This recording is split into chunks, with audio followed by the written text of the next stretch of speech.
Hello, my name's Chelsea and this video is part of a series of A-level content that is all about learning differentiation. The image of the worksheet in this video, as well as other maths related content, is over on my Instagram page because I love me some numbers. Okay, you all know the YouTube drill now. This content is free from me to you. Therefore, it'd mean a lot to me if you hit that like button, press subscribe and wait for it, go follow me on Instagram, just so I know that maybe this is quite useful and I should continue doing it. Thanks for watching. Okay, this is worksheet number 3 on differentiation. And in this worksheet, we're going to go over normal lines and then differentiation from first principles. So normal lines are straight line equations that meet a curve at a point P and are perpendicular to that curve at point P. This diagram basically shows exactly what I'm saying. This is the normal here and it is perpendicular to this curve at this point here. How do we find the gradient of a normal line? Well, when lines are perpendicular, when their gradients are multiplied together, they give the answer -1. You should have seen this at GCSE. Therefore, the gradient of a normal line can be found by calculating this. -1 divided by the gradient of the curve at point P. So let's just look at an example of this. So here we're asked to find the normal to the curve, this guy at this point here. Okay, first thing I like to do is say, okay, what's a normal line? What's it going to look like? Well, a normal line is a straight line equation, so it must have the form y is equal to mx plus c. And we need to find m and we need to find c. Let's start with m first. M is the gradient of the normal line. And what have we just found out? The gradient of the normal line is perpendicular to the gradient of the curve at point P. So if we find the gradient of the curve, we can find the gradient of the normal. So let's begin. In order to find the gradient of the curve, we must use differentiation. Before we differentiate, let's make this curve's equation look a little nicer for us. So we can reduce this algebraic fraction to this guy here. And therefore, differentiating it, we get this. Okay, at point P, what we need to do is we need to substitute the x-coordinate into the derivative and therefore find the gradient of the curve at point P. In the question, we were given the point P as 1/2, 2/3. So we need x is equal to 1/2. And so if we put x is equal to 1/2 in this, we get -2. So f dash of 1/2 is equal to -2.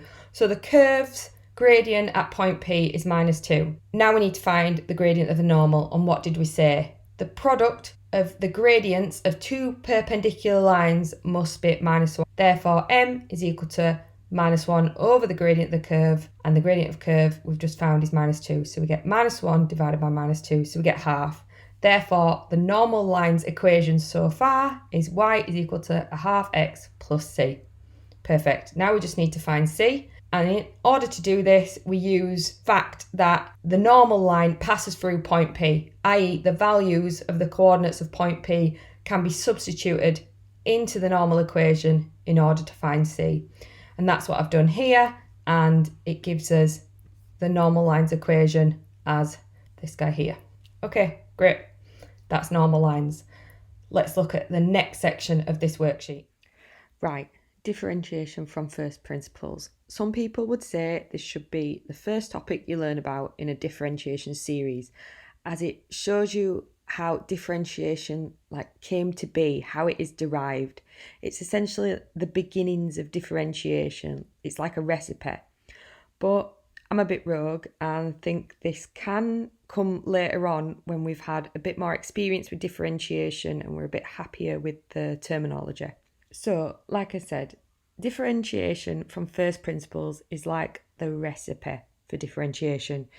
It's a method that goes right back to the basics of differentiation. So far, you've only seen one differentiation rule, and this is it. This one here from worksheet 1. But there are many more to come, i.e. you might have heard of the chain rule.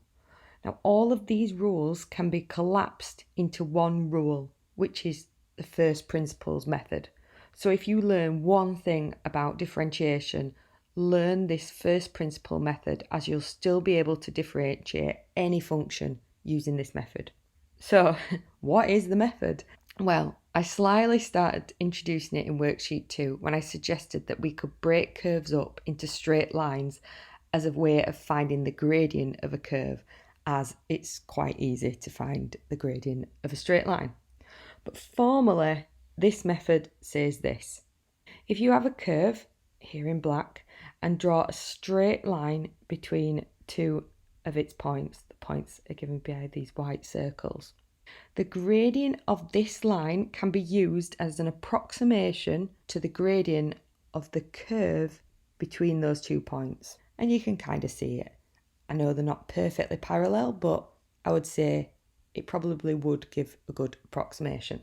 Now, the method says if the 2 points are brought closer together, so imagine this point coming down the curve closer to this point, this h would get smaller, and this would mean that the gradient of this line would become closer to the gradient of the curve, i.e. become more parallel to the curve, i.e. the approximation improves. Now if we keep repeating this method, bringing the points closer together, the x-coordinate of the 2 points gets closer and closer, i.e. this h gets closer to 0.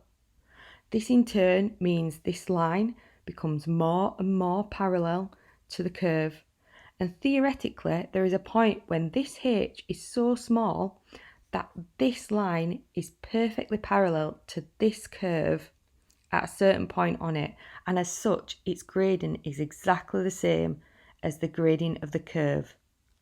Right, let's see the maths behind what I've just said. We know from GCSE that we can calculate the gradient of a straight line by picking 2 points on that line and calculating the difference in the y-coordinates divided by the difference in the x-coordinates. If we use these 2 points here with the coordinates given here, then the gradient of the line becomes this. Now, as I've just described, as this h here gets smaller and smaller, this line's gradient becomes an increasingly better approximation to the curve's gradient. Now, another way to say h gets smaller and smaller is to say h tends to 0. Therefore, we can say that the gradient of the curve is equal to the gradient of the line, but as h tends to 0. Gradient of curve is equal to the limit of h tends to 0 of the gradient of the line. And what is the gradient of the line? It's this up here. So we are saying that this is the gradient of the curve. But hang on a minute. This is the same as saying the derivative of the curve is equal to this that we've just found. Therefore, given any function f of x, by first principles, its derivative is given by this formula here, and this is what you need to learn. When someone says first principles, you must think of this formula.